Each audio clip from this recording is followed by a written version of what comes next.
Buenos días, queridos estudiantes. En esta presentación vamos a revisar la parte 2B que tiene que ver con curaciones sobre la atención del usuario con la necesidad de actividad y movimiento alterado.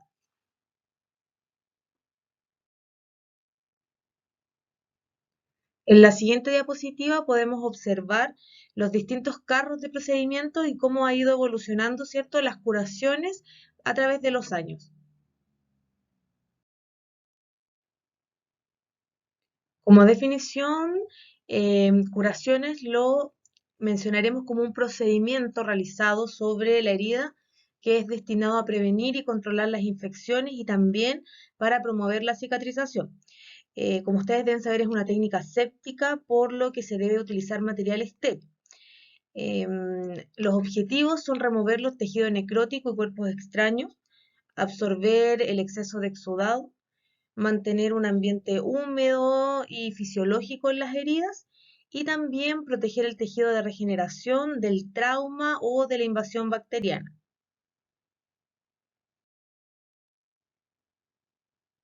Tipos de curaciones.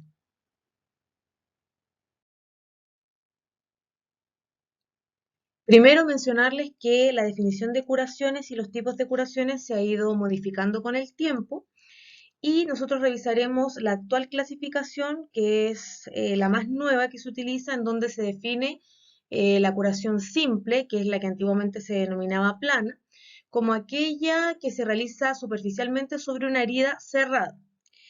Y la segunda clasificación es de curación avanzada, ¿cierto? Que también se define como arrastre mecánico o como curación irrigada. Y esta consiste en el lavado o irrigación de la herida o úlcera, ¿cierto? Es útil para eliminar los agentes contaminantes que pueden actuar como fuente de infección y también ayuda a preservar la presencia de tejido granulatorio y favorecer la formación del mismo.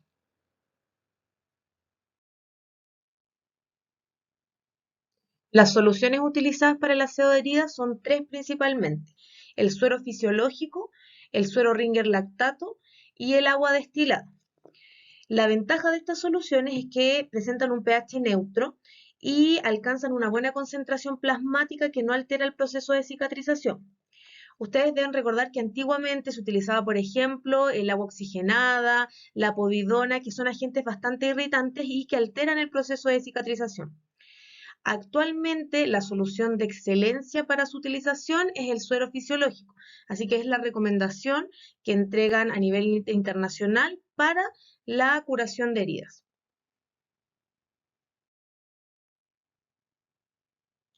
Revisaremos la definición y los pasos a ejecutar según el Manual de Procedimientos de Osla. Ellos definen curación plana como una técnica de limpieza de herida que se realiza con tórulas. Ojo que lo dejé marcado porque generalmente no se utilizan tórulas de algodón, ya no es la principal recomendación. La principal recomendación son gasas, ya que las tórulas dejan algunos residuos. Estas efectivamente deben estar empapadas en solución fisiológica o solución Ringer. A través de un solo movimiento de arrastre mecánico se realiza y es una técnica aséptica, por lo que se debe usar material y técnicas asépticas, es decir, materiales estériles. Los objetivos son facilitar la cicatrización de la herida, evitando la infección, valorar el proceso de cicatrización de la herida y valorar la eficacia de los cuidados. El responsable puede ser cualquier profesional de la salud, principalmente matrona o enfermera, y también puede realizar este procedimiento TENS. En el ámbito hospitalario y en el ámbito de APS, las curaciones planas siempre las realiza algún TENS, siempre y cuando, ¿cierto?, no se encuentren infectadas. Los materiales o los recursos, ¿cierto?, volviendo al PAM, en la etapa de planificación sería el equipo de curación, la solución fisiológica, el apósito tradicional o transparente adhesivo según el tamaño del procedimiento, la cinta quirúrgica de plástico porosa, cinta de papel, guantes estériles, guantes de procedimiento si por ejemplo yo voy a realizar un procedimiento y tengo que retirar apósitos, y el basurero. Otra mención importante es que si bien yo voy a utilizar material estéril, principalmente en APS, no realizan la curación con guantes estériles, sino que la realizan con guantes de procedimiento, principalmente asociado a un tema de gastos. No así en el ámbito hospitalario, en donde todo el procedimiento es estéril. ¿Por qué es importante hacer esta diferencia? Porque si yo voy a utilizar guantes de procedimiento, la forma de abrir mi material y cómo voy a disponer mi material en bandeja es distinto. Porque con el guante de procedimiento, cuando yo tomo el material, esa parte del material yo la debo considerar contaminada. Por lo tanto, va a ser muy importante el orden que yo siga en el equipo de curación para no contaminar la punta de la pinza, la punta de la tijera, ¿cierto? La parte contaminada es donde yo estoy tomando. Por lo tanto, en esta parte de curaciones ustedes tienen que pensar en ser muy ordenados. Vamos a revisar también la realización o cómo yo voy a utilizar mi bandeja o cómo la voy a posicionar mi bandeja de procedimientos en una parte, ¿cierto? Pensemos en una bandeja rectangular. En el primer tercio voy a tener el material sucio. En el tercio del medio voy a tener el material limpio y en el último tercio voy a tener mi material estéril. Entonces deben ser muy ordenados. Lo mismo ocurre si yo estoy realizando una curación y estoy con guantes estériles, porque voy a requerir o yo dejar todo mi material abierto o contar con algún asistente que me vaya presentando el material para yo con los guantes estériles no contaminar, ¿cierto? Ninguna parte del procedimiento, ni tampoco contaminar las pinzas, ni contaminar yo efectivamente los guantes.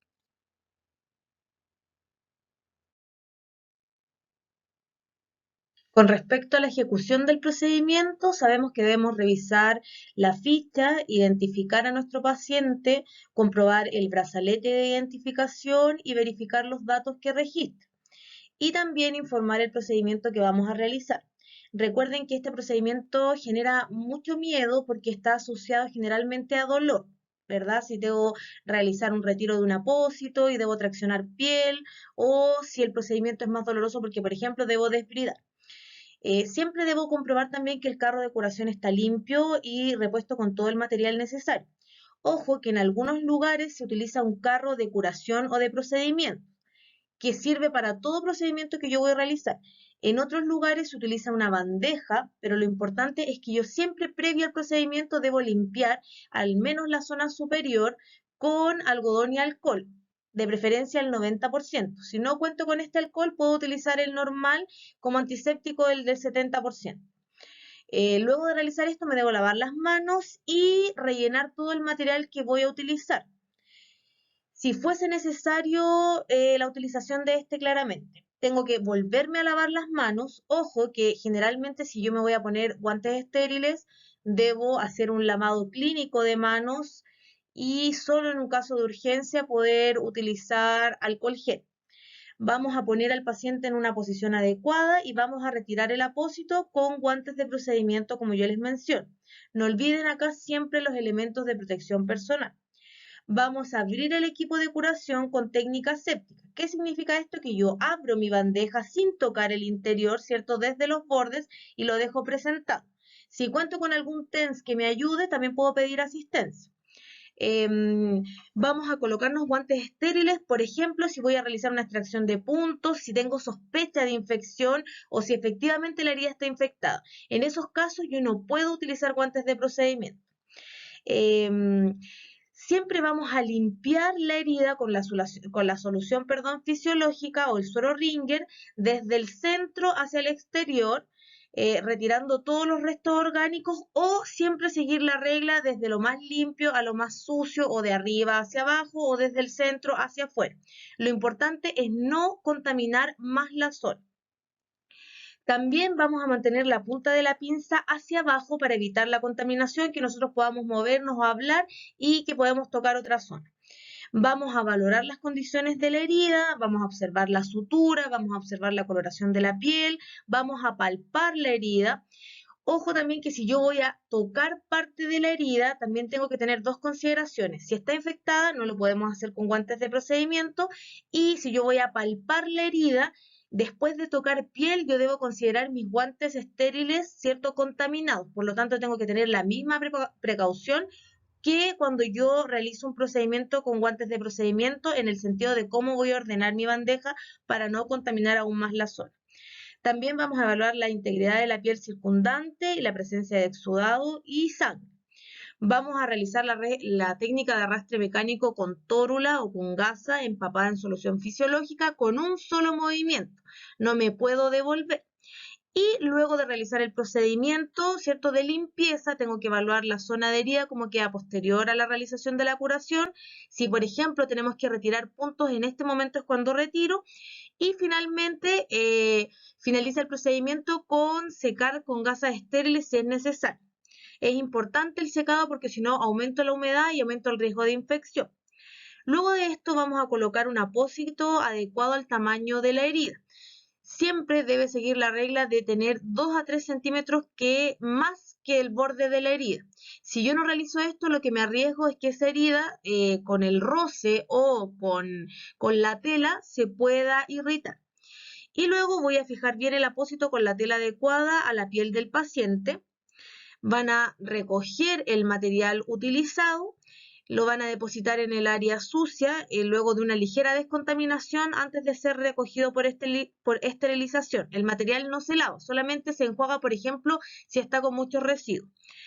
Luego de recoger el material, no olviden que si ustedes tocaron piel o tocaron algún tipo de exudado, mejor que se retiren los guantes y utilicen otro guante de procedimiento para eliminar el material, para no que exista contaminación cruzada. Luego de esto se van a lavar las manos y van a registrar el procedimiento.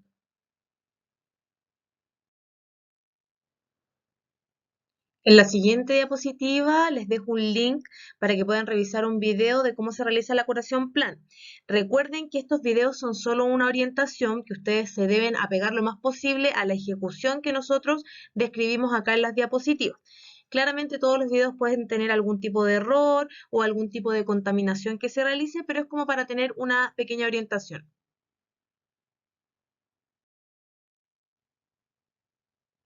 Pasaremos al segundo tipo de curaciones, que son las curaciones avanzadas, que antes se denominaban curaciones irrigadas. Existen 4 subclasificaciones de curaciones avanzadas. La primera es cuando se realiza un lavado con jeringa, que se utiliza en heridas tipo 2 y 3 y en cavidades profundas que necesitan ser lavadas a través de drenajes. La presión ejercida sobre la herida dependerá de la fuerza de inyección que se aplique al émbolo. Acá hay un punto muy importante. Al inicio de las recomendaciones de curaciones avanzadas se utilizaba mucho el lavado con jeringa. La idea era lavar con la mayor presión posible, pero los actuales estudios indican que esto en realidad va en contra del proceso de cicatrización.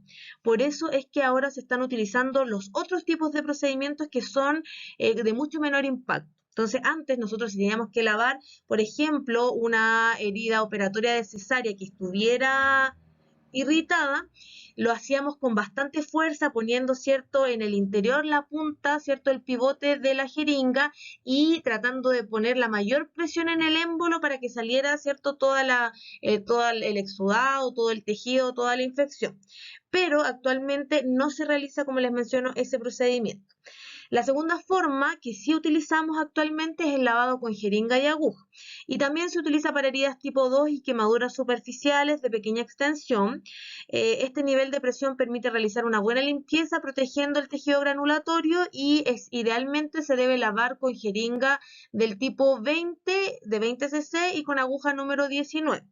Como les digo, la idea es que sea con suavidad y que yo ejerza poca presión en el émbolo. También comentarles que con respecto al lavado con jeringa, todavía lo podemos realizar siempre y cuando ejerzamos poca presión en el émbolo. No lo olviden.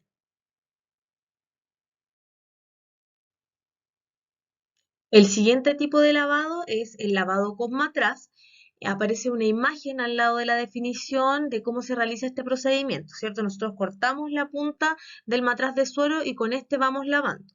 Generalmente se utiliza para heridas tipo 3 a 4 y quemaduras de mediana extensión, también para heridas traumáticas. Permite un lavado de la herida a mayor presión, por lo que es importante ejercer una presión suave y continua sobre el matraz. Recuerden que si bien yo puedo utilizar cualquiera de estos 4 subtipos para hacer las curaciones avanzadas, la idea es que yo lo realice en base al paciente y en base a la herida que voy a realizar el procedimiento. Eso es muy importante, independiente de la recomendación que acá se entregue. Finalmente se encuentra el procedimiento de duchoterapia. Se utilizan para heridas tipos 3 a 4, para quemaduras extensas y heridas traumáticas, y permite lavar la herida a una presión adecuada para no destruir las células en reproducción, ¿cierto? Nuestro tejido granulatorio. Lo que más se utiliza es la ductoterapia. Yo la ductoterapia la puedo realizar de dos formas. La puedo realizar con un matraz de suero, que le realizo pequeñas incisiones, por ejemplo, con un bisturí que tiene que estar estéril para no contaminar. Es decir, yo si voy a utilizar ductoterapia, primero tengo que lavar mi suero o lo debo desinfectar con alcohol al 70% y depositarlo en algún lugar limpio. Luego de esto, para no contaminar, ¿cierto? Puedo hacer estas incisiones con una tijera estéril o con un bisturí o con una aguja, ¿ya? Y queda, ¿cierto? Como la forma de duchoterapia, si el procedimiento es estéril. En otros casos, ¿cierto? También puedo utilizar la ducha del baño, por ejemplo, del paciente, si no es un procedimiento estéril, o unas duchas especialmente adaptadas para este tipo de procedimiento. Pero lo común es con sueros que son estériles. Y como les menciono, es lo más utilizado porque la caída es bastante suave y no produce ningún tipo, ¿cierto?, de alteración.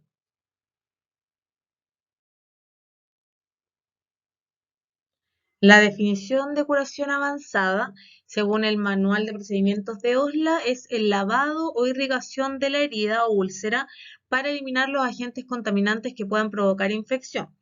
Es el procedimiento más adecuado para heridas contaminadas e infectadas o zonas de difícil acceso. Existen distintas técnicas para realizar este fin, tales como duchoterapia y lavado con jeringa y aguja. Acá definen duchoterapia como la técnica de irrigación de elección en heridas tipo 3, 4 y 5 y también en el caso de quemaduras extensas, heridas traumáticas, ya que permite lavar la herida a una presión adecuada que no daña el tejido. Y ahí dan a cuánto debiese ser, ¿cierto? 4 kilogramos por centímetro cúbico. Esta técnica se puede realizar de varias formas. En un portazuero se instala un matraz conectado a la bajada de suero, también conectado a una ducha o caída libre a 15 centímetros de la lesión. Eso es lo otro importante. Yo no debo estar tan cerca de la herida. La llave de paso de la bajada permite regular la velocidad de la caída y la cantidad a usar durante la irrigación. En el caso de que sea solo con un matraz, que es una duchoterapia artesanal, consiste en utilizar un matraz de suero rígido y realizarle 20 a 30 orificios con una aguja 19, previa desinfección con alcohol y realizarle irrigación de la lesión. Y la duchoterapia tradicional es que se encuentran instaladas en algunos centros, por ejemplo, de Gran Quemado, y se usa agua potable para realizar la irrigación y posteriormente se realiza la técnica séptica. O sea, primero lavo la zona con agua y luego realizo el procedimiento con el suero. Y acá, en último lugar, mencionan con jeringa y aguja, que es la técnica de irrigación de elección en heridas tipo 1 o 2 o quemaduras superficiales de pequeña extensión. Se utiliza una jeringa de 20 a 35 ml y una aguja de 19 a una distancia de 15 centímetros de la lesión para irrigar suavemente y también debe ser a 2 kilos por centímetro cuadrado. Ah, recién dije cúbico, no me equivoqué, chicos, es centímetro cuadrado. El objetivo es eliminar gérmenes contaminantes, eliminar restos de materia orgánica y cuerpos extraños y favorecer la cicatrización de la herida.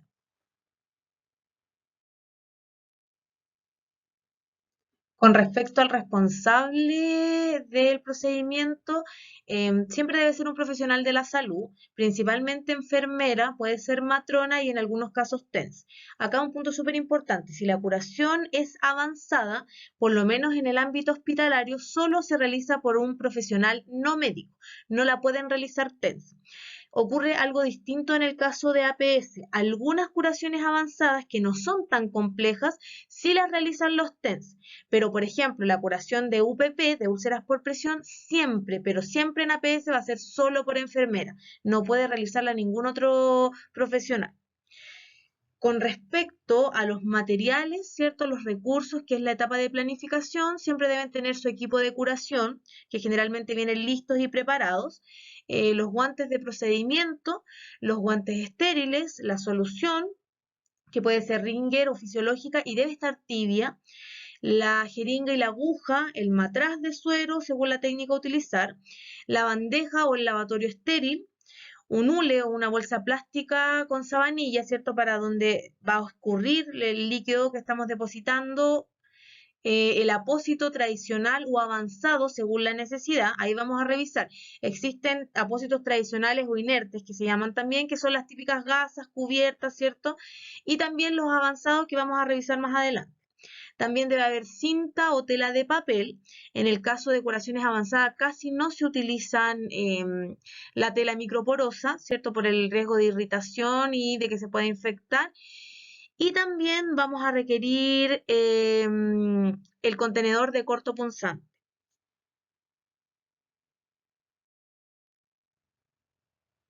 El procedimiento, que es la ejecución, no olviden revisar la ficha con la indicación, comprobar la presencia del brazalete de identificación y verificar los datos que registra. Y también debemos informar el procedimiento a realizar. Nos vamos a lavar las manos, limpiamos nuestra bandeja o nuestro carro de procedimientos y vamos a reunir todo el material en el carro de curaciones o en la bandeja. En el caso de retirar apósitos sucios, no olvidar poner guantes de procedimiento.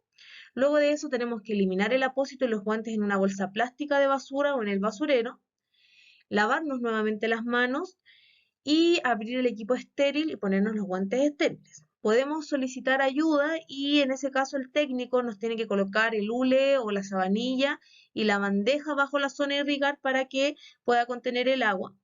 Vamos a valorar la herida y la piel circundante utilizando los diagramas de valoración correspondientes. Estos diagramas generalmente se utilizan principalmente en el ámbito de enfermería. Vamos a realizar la irrigación según la técnica que elijamos. Vamos a secar la herida con una gasa suavemente y sin friccionar. Vamos a cubrir la herida con el apósito tradicional, aunque principalmente en estos casos se utilizan apósitos avanzados, pero tenemos que ver la disponibilidad. Vamos a fijar el apósito, recuerden, ¿cierto? Manteniendo 2 a 3 centímetros sobre la zona de la herida, utilizar tela microporosa de papel para que no irrite. Luego de estos tenemos que eliminar el material utilizado. Recuerden que no podemos hacer contaminación cruzada, si no, mejor me cambio los guantes. Me voy a lavar las manos y vamos a registrar. Con respecto a las observaciones, siempre debemos valorar el estado de la herida y comprobar si no hay signos de infección. Respetar durante todo el procedimiento las normas de asepsia y de esterilidad. Y este tipo de curación requiere de 2 personas, un operador y un ayudante. Pero ojo que en APS principalmente lo realiza solo una persona. Yo realizo toda la preparación previa, dejo presentada mi bandeja, me lavo las manos y ahí recién inicio el procedimiento. Y la solución empleada en la irrigación debe ser tibia para evitar la vasoconstricción. El apósito debe sobrepasar de 1,5 a 3 centímetros el borde de la herida. Y como yo ya les había mencionado antes, que recordar que los antisépticos son citotóxicos, por ejemplo la povidona, el agua oxigenada, por lo que no se deben utilizar en las heridas abiertas ya que van a retardar el proceso de cicatrización.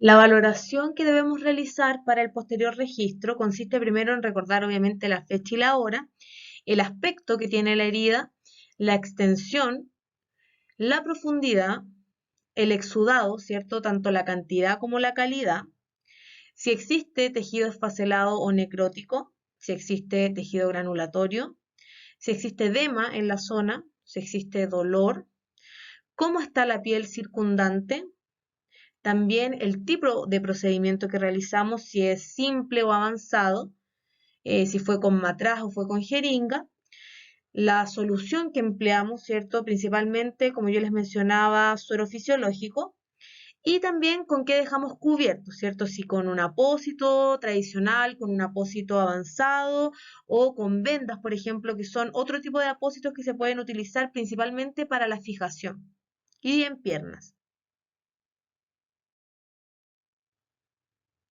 En la siguiente diapositiva les dejo el recordatorio y del link para que puedan revisar el procedimiento de curación de herida irrigada. En esta segunda parte de la presentación vamos a revisar los distintos tipos de apósitos que existen. Los apósitos nos permiten aislar, proteger y optimizar el proceso de cicatrización. Una adecuada elección es capaz de brindar un ambiente óptimo necesario que preserve los principios fisiológicos básicos de humedad, calor, oxigenación y circulación sanguínea. Debe mantener un microambiente fisiológico húmedo que favorezca también la granulación y debe ser capaz de mantener una barrera que aísle la lesión del medio ambiente y la proteja de la contaminación y también de los traumatismos.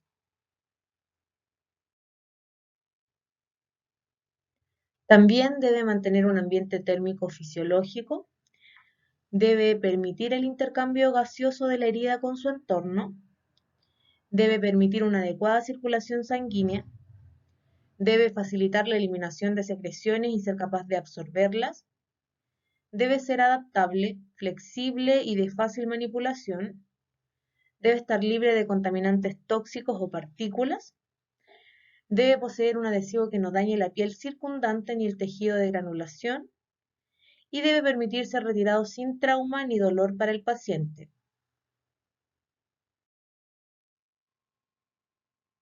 Tipos de apósitos. En la siguiente diapositiva vemos un cuadro resumen de los tipos de cobertores o apósitos, que es una adaptación a la clasificación de Tanner, el cual divide en pasivos a los cobertores que no permiten el intercambio con el medio ambiente, que protegen, aíslan y rellenan, y ahí nombra cuáles son, a los interactivos, que son cobertores que permiten el intercambio de oxígeno con el medio ambiente, nombra el tul, el apósito transparente oclusivo y no oclusivo y la espuma de poliuretano. Y los bioactivos, que son cobertores de tercera generación que mantienen la oxigenación, humedad y circulación, como por ejemplo los hidrocoloides, los hidrogeles y el alginato.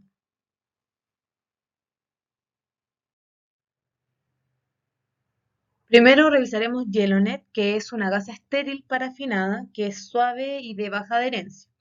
Está indicado en quemaduras leves, en escaldaduras, que son quemaduras con líquidos calientes, en sitios donadores y receptores de injerto, en el caso de laceraciones, abrasiones, heridas crónicas tales como úlceras de pierna o úlceras por presión.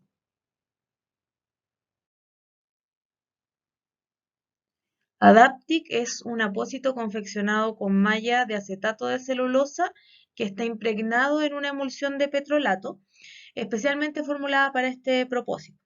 El apósito está diseñado para proteger la herida y prevenir la adherencia y minimizar el dolor y el trauma cuando se retira.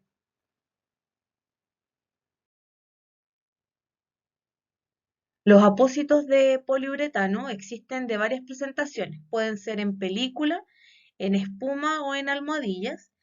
Y las almohadillas absorben el exudado evitando la maceración del tejido. Y también no se desintegran en la herida y no dejan residuos. Se usan principalmente en úlceras muy exudativas o en fase de granulación y pueden permanecer en la herida entre 3 a 7 días hasta que se empapan. No se pueden usar en tejidos infectados ni en necrosis secas. Los hidrocoloides son una matriz de hidrocoloide con componentes elastómeros y adhesivos. Y en contacto con la herida, el coloide se licúa, se hincha y se presiona la base de la herida absorbiendo el exudado y promoviendo el tejido de granulación y la epitelización. Con respecto a los hidrocoloides, existen presentaciones en placa y en gel.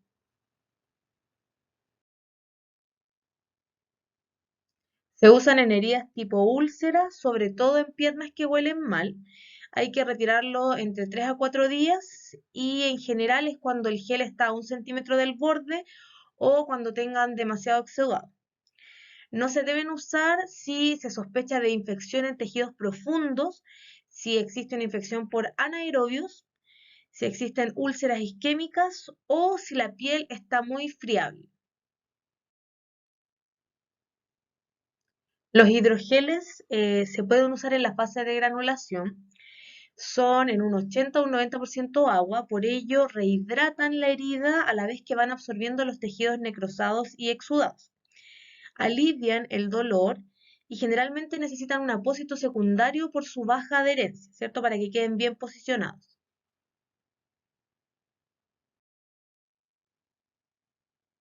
Y finalmente revisaremos los alginatos, que su compuesto principal es un derivado de algas, que es el alginato cálcico, que al tomar contacto con el exudado forma un gel con gran capacidad de absorción. Por ello se usan lesiones exudativas, son muy buenos absorbentes y facilitan el desbridamiento y la hemostasia. En la siguiente diapositiva podemos observar dos tipos de presentación de apósito de alginato cálcico.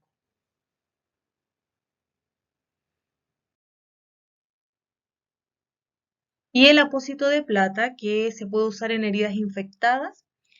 El apósito es un alginato o carbón activado con plata y al absorber el exudado, la plata ionizada puede penetrar en el interior de la célula adquiriendo propiedades bactericidas.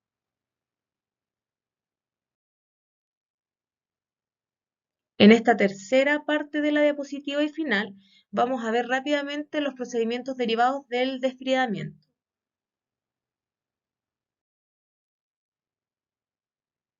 El desbridamiento como tal es un procedimiento de apoyo. También podemos definirla como una técnica que consiste en la eliminación del tejido necrótico de una herida o úlcera por medios quirúrgicos o médicos en sala. Este tejido actúa como una barrera mecánica que impide la aproximación de los bordes de la herida y favorece el ambiente propicio para desarrollar microorganismos e infección, por lo que amerita su remoción en la gran mayoría de los casos y también permite promover el adecuado proceso de reparación cutánea. El desbridamiento puede ser en sala o en pabellón, en donde se denomina aseo quirúrgico. Por lo tanto, los tipos de desbridamiento que existen son tres. El primero es el desbridamiento quirúrgico en pabellón, lo realiza un médico y es bajo anestesia. El segundo, el desbridamiento médico, que se realiza en la curación, principalmente lo realizan profesionales no médicos y principalmente el personal de enfermería. Y el tercero es el desbridamiento enzimático a través de productos químicos en parches o apósitos que son tópicos.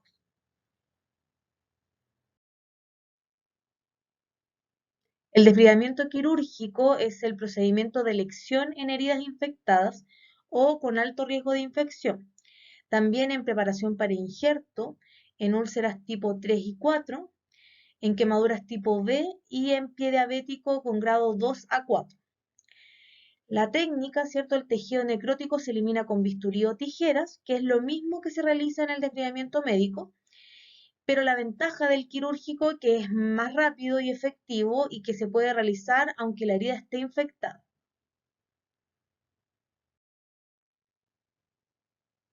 En la siguiente imagen podemos ver tejido que requiere desbridamiento. Acuérdense que lo pueden realizar con bisturí o con tijeras. Abajo les dejo un link de YouTube donde aparece un desbridamiento en vivo en un video. Si me preguntan, en realidad lo encuentro un poco rudo, uno debe tratar de ser un poco más suave, pero es para que ustedes se hagan una idea de cómo se realiza. Lo segundo que siempre les recuerdo es que no deben olvidar que no es un procedimiento que nosotros en general hagamos en el ámbito de ginecobstetricia, es principalmente un procedimiento del ámbito de enfermería.